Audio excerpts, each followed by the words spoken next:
Nem tudo, evidentemente, é o que parece na Fórmula 1 e eu não estou te contando nenhuma novidade, mas ao longo dos anos, por razões financeiras, políticas, contratuais e às vezes também de tretas, as equipes da Fórmula 1 correram com motores que atendiam por outros nomes. Ué, reprise? Não. Semanas atrás a gente publicou aqui, mas no quadro Pequenas Grandes Histórias, um caso explicando que a Tag Heuer, fabricante de relógios, deu nome aos motores da Red Bull e, portanto, tem a ela acreditada vitórias como fabricante. Mas é claro, uma marca de relógio não fez motores de Fórmula 1. Quer dizer, se você for pensar nos anos 80, com a Porsche ela até fez. Mas aí nossa audiência muito participativa encheu aquela caixa de comentários de outras histórias. E aí eu resolvi ir a fundo no tema e contar de outros 10 motores de Fórmula 1 que eram uma coisa e tinham o nome de outra. E é disso que a gente vai falar hoje no Splash and Go. Vamos lá!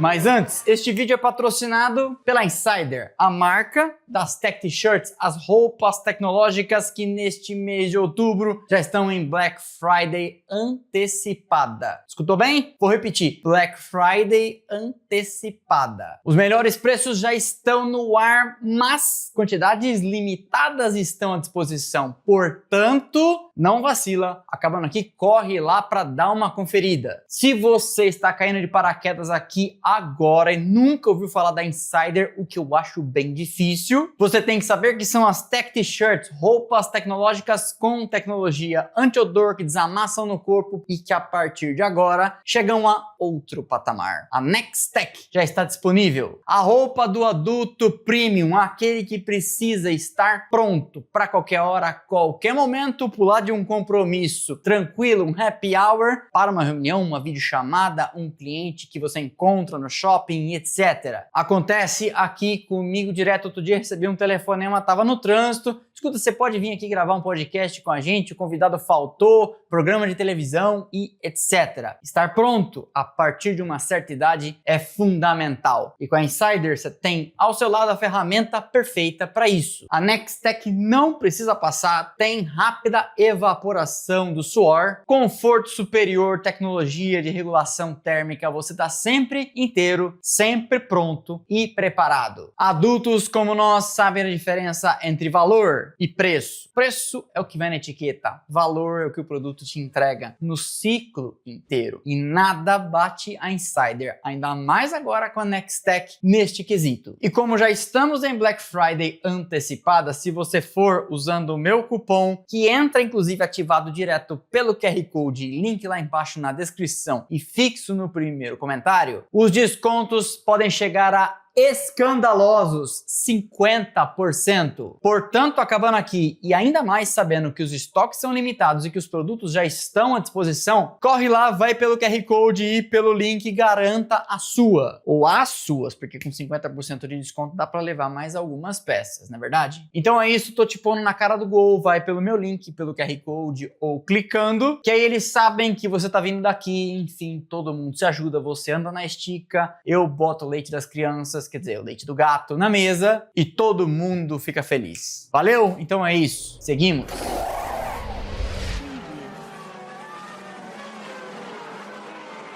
Quando a Sauber estreou na Fórmula 1 em 1993, aquela já era uma empreitada capitaneada por Peter Sauber, mas com forte apoio técnico e financeiro da Mercedes. Inclusive, se você tem curiosidade, contamos a trajetória completa da Sauber neste vídeo aqui. Recomendo. Pois então, a fabricante alemã da estrela de 3 pontas e sede em Stuttgart, já fomos no museu deles? Olha aqui o vídeo. Começou na Fórmula 1 dando apoio técnico e financeiro à Sauber, como eu comentei, mas não queria entrar de cara com toda a força, porque a partir da hora que você vem como fabricante, atrai toda a atenção da mídia e naturalmente as cobranças. E aí a solução foi batizar os motores com o nome da empresa que fazia a preparação, a Ilmor. Ilmor é o nome de uma preparadora independente de motores que existia na Inglaterra, cujo nome vem da junção dos dois Paul Morgan, o Moore, e Mario Illen, o Ilmor. Ela já operava desde 1983, 10 anos antes, e foi incumbida pela Mercedes de tocar o projeto. Mas a intenção de ser discreta da Mercedes não era tão discreta assim, porque na lateral da Sauber, próximo ao tampo do motor, havia lá um Concept by Mercedes. E mais, no meio do ano, no Grande Prêmio da Itália de 93, quando estreou a nova versão do motor da Ilmor, a Mercedes queria batizar o nome do motor como Sauber, ou seja, a Sauber seria Sauber Sauber. No ano seguinte, como a gente conta no vídeo completo da trajetória da Sauber, a Mercedes rasgaria a fantasia e entraria com nome, dando ao motor então o nome de Mercedes, e a Sauber correu então como Sauber Mercedes. A valente equipe italiana Osella, que correu entre 1980 e 1990, 11 temporadas completas, entre 83 e 87 usou motores da Alfa Romeo. Mas aí em 1988 apareceria empurrada por motores Osella. E mesmo naquela época, a gente sabe, não é uma empreitada simples fazer motores de Fórmula 1. Qual era a explicação então? A explicação é que a Alfa Romeo tinha decidido ir embora da Fórmula 1, já tinha encerrado sua participação como equipe e ficado como fornecedora, mas em 88 nem fornecedora queria ser. E então virou para Osella e disse: você arruma alguém para fazer a manutenção e preparação desses motores, eu vendo os blocos, adeus, um abraço. Mas a Alfa Romeo mandou avisar: não deixo para trás nem o nome. Se vira, vende isso para alguém e etc. E aí, a Osella, que não conseguiu emplacar com nenhum patrocinador, dar os naming rights do motor, acabou indo com Osella.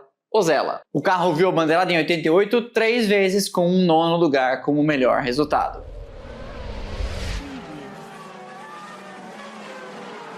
Em 2000, a Minardi apareceu com aquele esquema de cores berrante, como já diriam nossos avós, e empurrada por um motor da Fundmetal. Mas o que faz a Fundmetal, na verdade? Rodas de liga leve. E um dos sócios da Minardi era dono da Fundmetal, Gabriele Rumi, ou pronunciando bem em italiano, Gabriele Rumi. Enfim. Corlomi? Lo pronuncio corretamente? Sì, corretto. A Minardi usava àquela altura motores Cosworth na condição de cliente, e sendo o cliente e portanto pagando pelos motores, pensou, pagando por pagando, vamos promover o nome aqui da marca do nosso parceiro. Na temporada seguinte, em 2001, Paul Stoddart finalizou a aquisição da Minardi, nomenclatura essa, sobrenome de Giancarlo que ele manteve, mas trocou os motores, que continuavam sendo os mesmos Cosworth, mas agora ele promoveria uma marca dele, a European, uma empresa de aviação executiva que Paul Stoddart tinha lá na Austrália. Se funcionou como negócio para os fins desejados àquela altura, tanto para a Fundmetal como para a European, a gente não sabe. Mas o fato é que 2000 e 2001 foram anos zerados de pontuação. Então sorte, pelo menos, não deu. Em 1997, a Arrows tinha sido assumida por Tom Walkinshaw, aquele empresário que veio com Briatore para assumir o controle da Fórmula 1 em 91. Antes disso, ele tinha sido gestor da equipe Jaguar no finado Group C, e seus resultados e corpo técnico em que trabalhava Ross Brown chamaram a atenção de Briatore. Enfim, prometo recontar a história da Benetton em algum momento aqui no nosso quadro Equipes que Amamos. Pois bem, para 1998, Walkinshaw decide adquirir a Hart, aquela fabricante de motores independente que tinha empurrado os carros de Rubens Barrichello em 93 e 94, e antes ainda, a Toleman de Ayrton Senna, na temporada de 84. Pois bem, no final de 97, a Arrows adquire a Hart, que estava afogada em dívidas, e compra os projetos de um motor V10 que eles vinham construindo e largaram no meio. E a solução? A solução foi correr com a dupla Mika Salo e Pedro Paulo Diniz numa pintura inteira preta e motor Arrows, ainda que o bloco e todo o projeto tenha sido desenvolvido anteriormente pela Hart. Mas enfim, a Hart era Arrows, o motor era Arrows também. Eles correram 98 e 99 com essa nomenclatura antes de mudar para Supertech em 2000.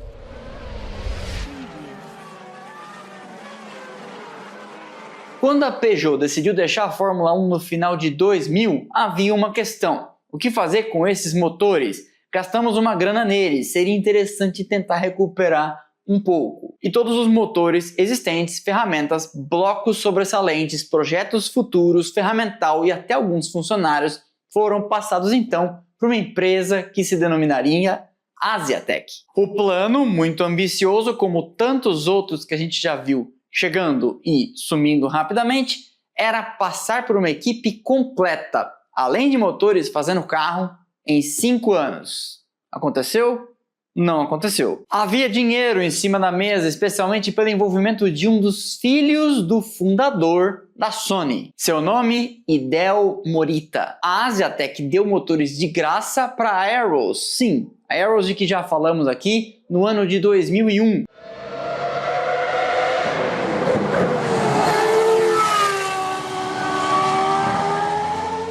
Sendo severamente criticada por falta de desempenho e confiabilidade pelo dono da equipe de lá, Walkinshaw. O que fez com que em 2002 os motores da Asiatech migrassem para Minardi. No ano seguinte, agora empurrando os carros de Stoddard, o desempenho continuava sendo muito ruim, mas a confiabilidade tinha atingido níveis impressionantes. Não quebrava, mas também não empurrava quase nada. Era tão ruim que a Asiatech ficou sem carro para empurrar e Paul Stoddard foi atrás da Cosworth, porque pelo menos tinha alguma potência. Ao longo da temporada de 2002 e tentando arrumar um parceiro para empurrar, em 2003 a Asiatech prometia mundos e fundos, projetos revolucionários de motor e etc.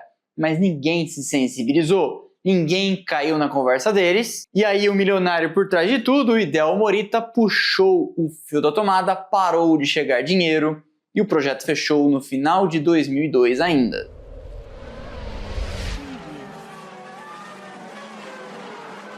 Quando em 1996 a Ford avisou a Sauber, então Sauber, eu vou unir meus esforços de fábrica com a Stuart, de Sir Jack, e você, portanto, é bom, deve procurar um novo motor? Peter Sauber coçou a cabeça e pensou, agora lascou. Ele procurou então a Ferrari que disse, beleza, eu forneço os motores, serão de uma geração atrasada, mas você paga, você leva e faz o que quiser com eles. E antes que você me pergunte, hoje em dia isto não é permitido. Quem compra motores recebe motores idênticos aos de quem é dona dele. Portanto, neste ano, McLaren, Aston Martin e Williams têm os mesmos motores da Mercedes, assim como a Sauber e a Haas recebem idênticos da Ferrari e por aí vai. Peter Sauber então pensou, bom, já vou ter que pagar pelos motores, é bom arrumar alguém que pague esta conta. Voou para a Malásia, encontrou a galera da Petronas disposta a colocar um pé na Fórmula 1 e aí tivemos a Sauber então empurrada por motores Petronas, que basicamente eram Ferrari. Essa parceria durou 9 temporadas antes da BMW adquirir uma parte da equipe de Peter e dar então seus motores para empurrar os carros. Havia por parte da Petronas, entretanto, nesse período de 9 anos, intenção séria de fazer de fato um motor e não apenas trocar o nome escrito na tampa. Foi criada até uma empresa, a Sauber Petronas Engineering, que faria um V10 para empurrar os carros da equipe e também os modelos de rua da Proton. Nesta mesma época, a Petronas, entretanto, não seria a única a comprar motores da Ferrari e rebatizá-los com o nome de um parceiro.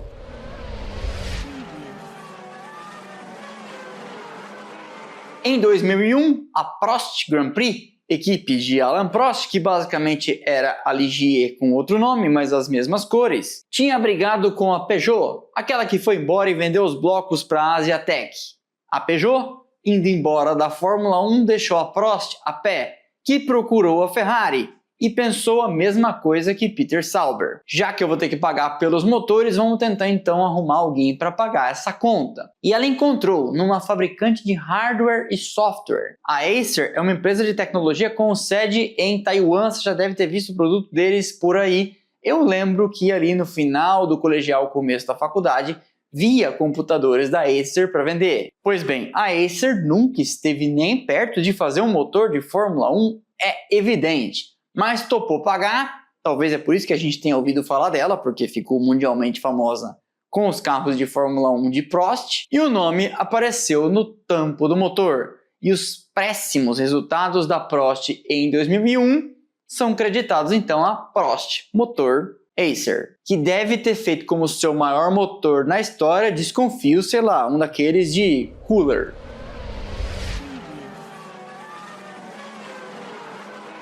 Já contei essa história numa pequena, grande história recente, mas enfim, quando a Red Bull já estava às turras com a Renault, convenhamos, de maneira até ingrata, porque tinha vencido 4 campeonatos seguidos entre 2010 e 2013, ela resolveu que não usaria mais o nome da Renault como fabricante dos seus motores e vendeu os chamados naming rights para a Tag Heuer. Se você está pensando, eu só estou apontando para o relógio, porque o meu não é.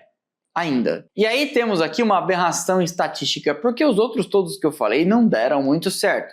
Mas este, no caso, venceu corridas em 16, 17 e 18. Inclusive, a primeira vitória de Verstappen, aquela em Barcelona 2016, na sua estreia na Red Bull, foi Red Bull Tag Heuer, porque este era o nome do motor. Inclusive, uma curiosidade, neste acordo que vigorou entre 2016 e 2018, a Renault disse para Christian Horner: eu continuo fornecendo os motores, mas quero estabelecer uma multa para cada vez que vocês, inclusive os pilotos, criticarem o motor. A Red Bull topou e de cara Daniel Ricciardo na segunda corrida causou uma multa de 6 dígitos em dólares quando falou mal de uma atualização. Enfim, rusgas do passado.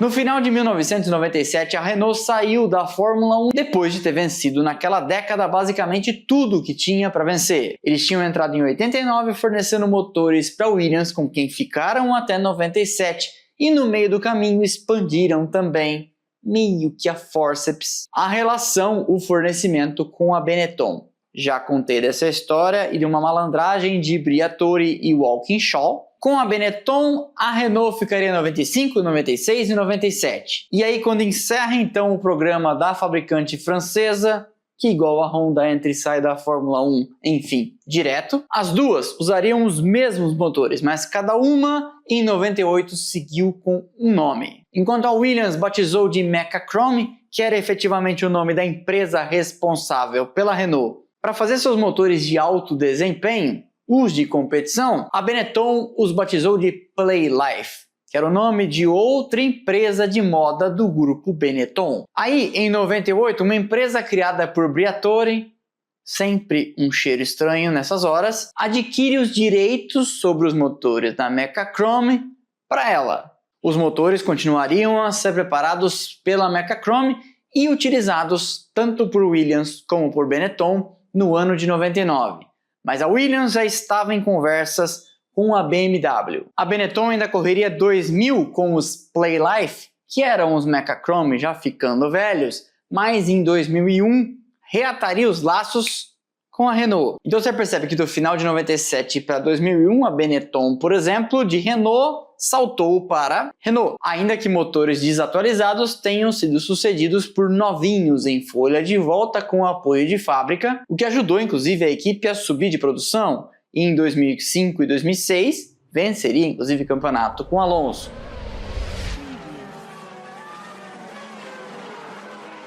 Quando Ron Dennis resolveu fazer a fusão da Project 4, sua equipe de Fórmula 2 e Fórmula 3, com a McLaren de Ted Meyer, que não estava indo muito bem das pernas, a operação toda sendo custeada pela Philip Morris, a Marlboro, com ele no negócio e fornecendo apoio técnico foi John Barnard, um daqueles que a gente pode chamar de gênio da história da Fórmula 1. A categoria vivia o começo da era do turbo, que seria uma verdadeira febre na década de 80, e era, àquela altura, a McLaren empurrada por Ford Cosworth, aquele DFV lá de trás. Daí Ron Dennis e Barnard pensam, a gente precisa de um motor turbo, mas quem vai fornecer pra gente?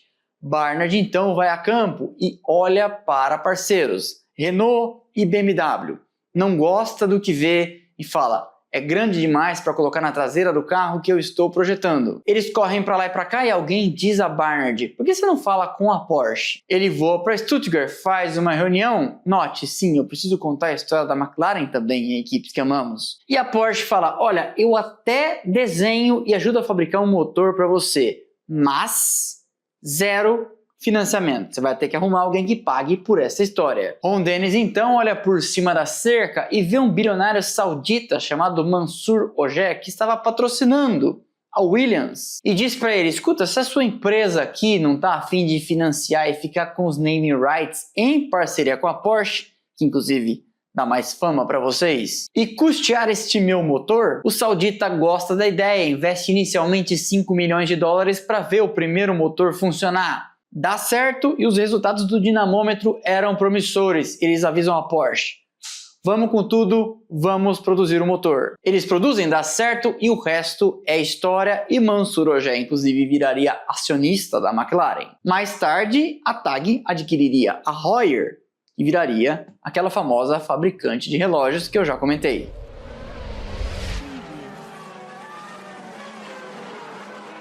No final da temporada de 1986, a BMW avisou a Arrows, que era sua cliente de motores, que estava picando a mula da Fórmula 1, indo embora, dando linha, vazando. A fabricante de Munique então vendeu as plantas, os blocos, peças sobressalentes e, como sempre, deixou alguns técnicos na mão da patrocinadora da equipe, a USFG. O resultado foi que por mais alguns anos aqueles poderosos motores de 4 cilindros em linha turbo continuariam andando na Fórmula 1 sob o nome de Megatron. Parece uma coisa meio de filme de robô e etc, né?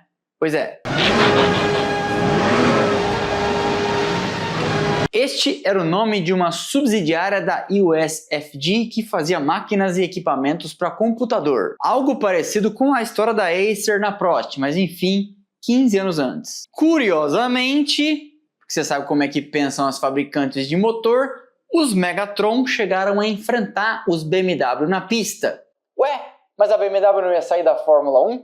Então, ia, mas no meio do caminho mudou de ideia e prorrogou sua permanência na Fórmula 1 por mais uma temporada, correndo 87 com seus motores de 86 ainda nos carros da Brabham. Contando, como eu comentei, com funcionários de fábrica da BMW que ficaram no projeto da Megatron, os motores sofreram pequenas alterações e deram a Arrows em 87 uma sólida temporada. A parceria continuaria em 88 e por causa desses motores e contando com uma boa dupla de pilotos, Derek Warwick e Ed Cheever, a Arrows teria, com o motor Megatron, que era um BMW já com 3 anos, a sua melhor temporada na história. 5º lugar nos construtores, para você ver que esse negócio de rebatizar motor, a exemplo da história da Red Bull com a fabricante de relógios, nem sempre é sinônimo de fracasso. Ótimas micro-histórias, não?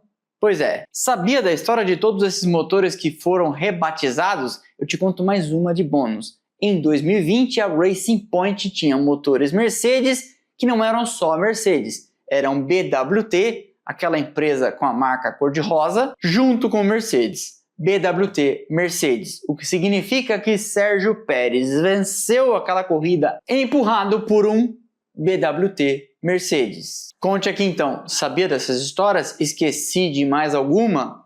Caixa de comentários, como sempre, é de vocês. Esse foi então mais um episódio do Splash and Go no YouTube. Eu espero que vocês tenham gostado. Deixe o like que é de graça, não custa nada e ajuda demais o canal. Segue nos impulsionando a internet afora para que os vídeos cheguem a pessoas que nunca ouviram falar da gente, como um dia chegaram para você pela primeira vez. Deixa o like, deixa o comentário, deixa a hypada. Não custa nada, quebra essa pra nós. Para não ficar de fora de nada do que fazemos por aqui, temos canais de notificação, Instagram, Telegram e WhatsApp, link lá embaixo na descrição. Você entra e passa a receber um recadinho automático assim que eu publico cada um dos conteúdos, evitando mal entendidos, evitando que o YouTube esqueça de te lembrar. Por fim, estão passando aqui embaixo nossas redes sociais, Instagram, Twitter, Threads e TikTok, onde tem conteúdo o tempo todo. Fechado? Então é isso, eu te vejo por aqui nos próximos vídeos e lá nas nossas redes. Valeu e aquele abraço.